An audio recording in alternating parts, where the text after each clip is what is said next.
Assalamualaikum warahmatullahi wabarakatuh. Ketemu lagi dengan Wong Ngapak in Brunei. Oke.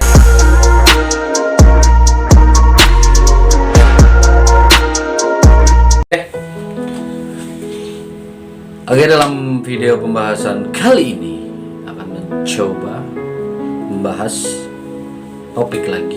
Ya, karena ini habis baru balik kerja. jam 12 itu baru balik kerja, dan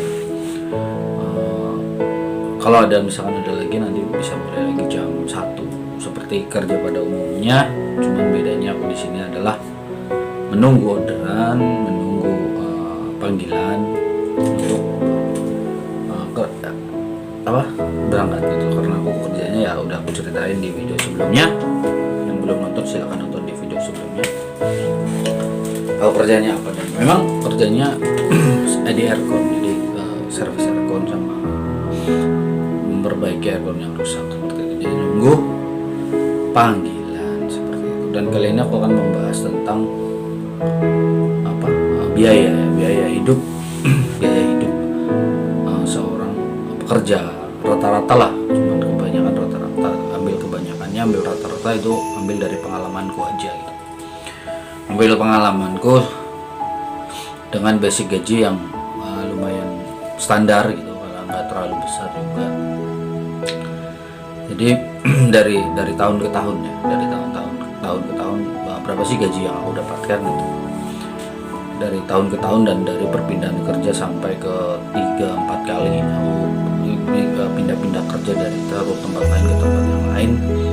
Dan yang anehnya adalah aku pindah kerja bukan dari basicnya gitu. Jadi pindah ganti lagi, jadi ganti kerjaan, bukan terus-terusan dari ekon enggak.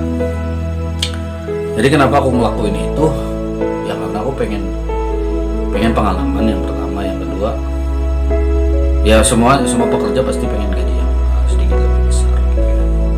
Cuman aku di sini ya namanya hanya segitu rezekinya, atau mungkin ya dikasih segitu.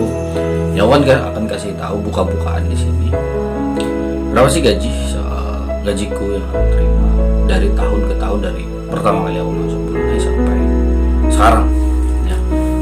Aku ada cerita yang aku masuk Brunei itu tahun 2013 ya. Aku ada ceritanya dari awal berangkat sampai visa sampai apa, ada di video sebelumnya juga ada. Dan sekarang aku membahas berapa sih biaya yang aku terima, gaji yang aku terima untuk pekerjaan ini. Pekerjaan dari tahun ke tahun. Oke ya, jadi ya sing pertama aku main kerja asisten cook atau asisten chef. Awal itu aku hanya menerima gaji kisaran 300 atau 3 juta. Dulu tukarnya nggak sampai 10.000 kok, 9.000 berapa gitu, atau bahkan paling rendah 8.700. Jadi nggak sampai 3 juta. Nah waktu itu belum apa istilahnya ya, hanya membantu aja yang di dalam dapur, yang nyuci piring ya, yang ngepel, yang ngemop ya, bersih apa, ayam, ikan, daging dan lain-lain tentunya ya, semua kepegang gitu. Tapi aku nggak sendiri, ada teman yang lain juga sama yang masak juga, bukan seorang, ada beberapa, dan aku membantu di dalamnya gitu. Dan aku terima gaji segitu. Itu bertahan setahun, jadi 3 juta nggak sampai setahun, maksudnya 3 bulan gitu. Nah mau masuk ke tahun keduanya, yaitu aku dinaikkan gaji menjadi 350, jadi udah 3 juta lebih. Sama masih di Alper, cuman karena sudah setahun naik jadi 300 lebih. Itu tahun 2014. Nah kemudian dari situ sudah sampai itu, kemudian habis kontrak aku pulang habis kontrak yang pertama yang aku pulang dan di rumah. Kemudian dalam setahun aku enggak sampai setahun, bulanan gitu, 7 bulan ke 6 bulan, sedikit lupa. Dan aku berangkat lagi ke sini sama di restoran. Dan gajiku aku minta waktu itu runding sama bos, karena aku sudah pernah di sini, jadi aku bisa teleponnya bosnya langsung aku turunin. Waktu itu aku biayanya dibayarkan dulu sama bosku yang aku baru mau masuk itu. Jadi aku minta uang 10 juta atau 1.000 di sini, 1.000 ringgit. Itu dikirim dari sini ke Indonesia untuk proses paspor, proses visa apa semua. Gitu. Aku minta 1.000 ya, walaupun nanti sampai sini potongan. Nah kemudian singkat cerita aku masuk kembali tahun 2015 awal. Tahun 2015 awal aku masuk lagi dan gajiku 400. Nah udah gaji 400 itu aku bertahan sampai setahun aja. Kemudian aku transfer. Kalau sistem transfer pekerja itu nggak perlu pulang gitu. Nggak perlu balik, nggak perlu keluar dari Brunei. Transfer itu hanya perpindahan majikan lama dan majikan baru, seperti itu ya. Jadi dan waktu itu aku pindah justru malah bukan naik, malah turun, karena dulu pas aku pindah ini ditawarin untuk buka bisnis waktu itu bisnis sayur. Jadi dia tetap gaji, cuman sistem basic kayak commission gitu. Jadi kayak modal dari dia, license dari dia, mobil dari dia, dan aku kalau misalkan memang itu aku sih nggak minta nggak digaji gitu, cuman waktu itu bener-bener nggak ya dibilang gak gajian, yang gajian cuman berapa ratus aja, kayak 200 setengah.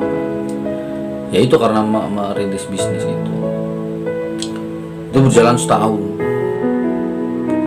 dan dibilang bangkrut ya bangkrut dan gak jalan. Jualan sayur gak laku, banyak yang busuk, banyak yang ini.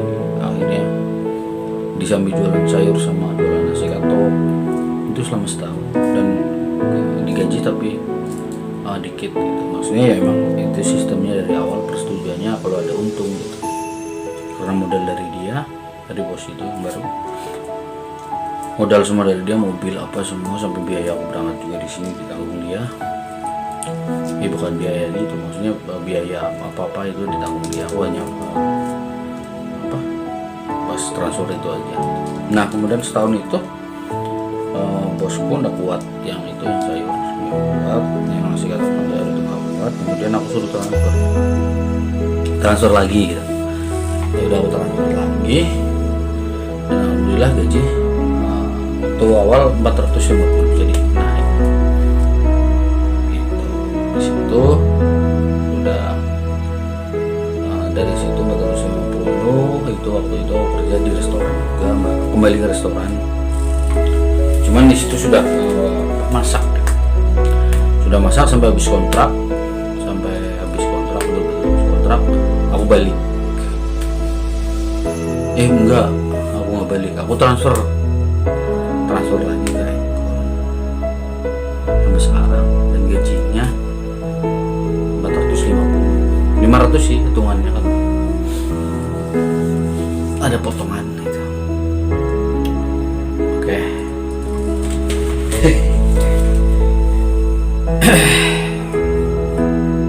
Jadi memang di Brunei ini kalau mau cari gaji besar, jadi untuk teman-teman nih yang di rumah, kalau pengen kalian gaji besar, kalau pengen kalian punya penghasilan yang lumayan, itu harus ada keahlian basic.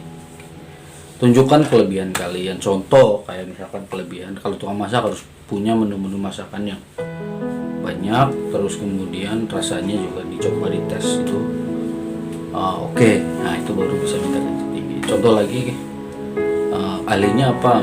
Ahli welding, nah, bisa membuat sesuatu yang terobosan baru yang bisa membuat bos ini nggak ada tapi laku gitu. Jadi mencari sesuatu yang jarang orang tahu, jarang orang bisa, jarang orang bisa membuat, kalian bisa membuat atau bisa menguasai itu, minimal bisa aja dulu ya. Jadi itu baru gaji besar. Kenapa?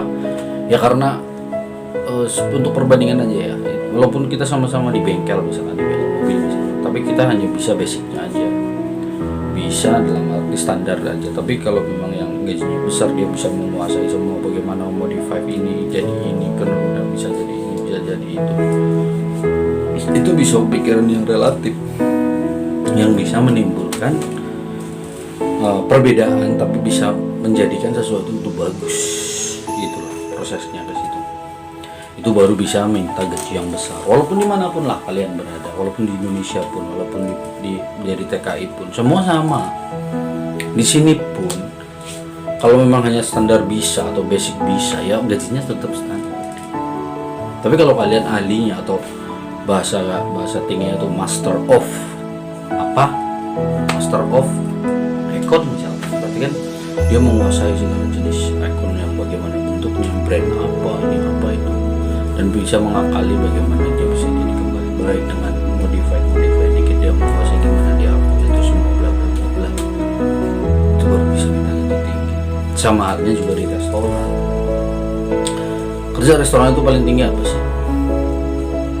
Yang basicnya manajer, bukan termasuk kayak manajer itu kan hanya menghandle dari depan ke belakang, misalnya dari restoran dapur sampai depan kasir, waiter, itu semua dihandle itu manajer restoran. Tapi kalau memang kalian istilahnya kayak apa ya, mesin restoran kan istilahnya kayak masakannya gitu. Jadi karena kalau nggak bisa masak yang bagus, ya restoran itu akan mati. Dan bekerja sama dengan depan kayak waiter gitu. Sekarang minumannya enak misalnya, tapi masaknya nggak enak, otomatis orang kurang. Jadi memang kalau memang pengen sesuatu yang pengen gaji besar, ya itu harusnya kayak gitu ya. Dan kenapa aku tujuannya pindah-pindah seperti ini, bukan ya karena nggak itu ya, karena memang aku ini bosanan orangnya, bener bosanan dengan sesuatu pekerjaan yang itu aja, bahkan monoton. Itu aku benci banget, aku nggak suka gitu. Kayak kerja di restoran nih, pengalaman sebenarnya udah ada di video dan aku pernah ceritakan itu. Kerja di restoran di sini, ya nggak semua restoran, cuma beberapa kali aku masuk restoran, semuanya hampir sama. Mulai kalau masuk pagi itu mulai jam 6 pagi.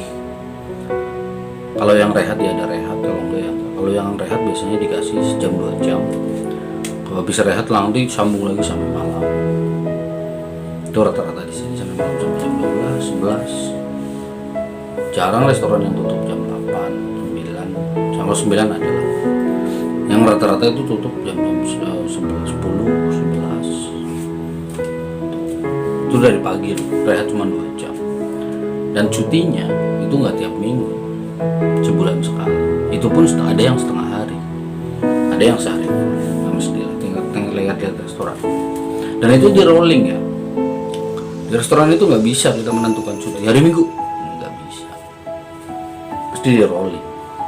Hari-hari biasa ya, hari Senin kan ada hari Senin sampai ke Minggu gitu. Senin sampai ke Minggu itu di rolling. Jadi nggak bisa menentukan kapan libur. Ya di rolling gantian dengan teman-teman yang lain. Biasanya seperti itu. Nah, aku kenapa? Aku suka cari kerjaan yang tiap minggu cuti. Ya karena aku pengennya liburnya tuh hari Ahad gitu. Hari Ahad, karena banyak yang teman-teman yang cuti kalau hari Ahad. Coba lihat yang kerja di restoran komen di bawah. Kalian libur hari apa sih? Dan apa yang kalau liburan kemana sih? Gitu ya. Dan itu tadi tentang cerita perpindahan kerjaku dan gaji berapa yang aku terima sekarang. Dan nanti mungkin video selanjutnya akan aku jabarkan perhitungan tentang sisa makan apa, kayak biaya lain kayak yang suka rokok, yang suka jajan, yang suka jalan-jalan. Pokoknya intinya nanti aku jabarkan semuanya. Dengan uang segitu bisa hidup. Nggak bisa hidup ya, maksudnya bisa mengolah uang itu untuk menjadi pundi-pundi, mengumpulkan uang seperti itu. Oke bro, ya udah begitu aja videonya tentang berapa sih gajiku dari tahun ke tahun dan berapa yang aku terima. Karena nggak banyak sih, ada beberapa yang tanya gitu, gaji di situ sekarang berapa, basicnya berapa. Itu basic relatif bagaimana Anda menguasai bidang sesuatu itu, bisa atau ahli atau hanya sekedar bisa. Jadi ada 3 tahap. hanya sekedar bisa dan ahli atau menguasai bidang yang kalian inginkan, yang kalian bisa, yang kalian bakat, itu baru bisa menerima rezeki. Percaya, don't it's cover in book area. Jadi begitu saja videonya, sampai ketemu di video selanjutnya. Salam.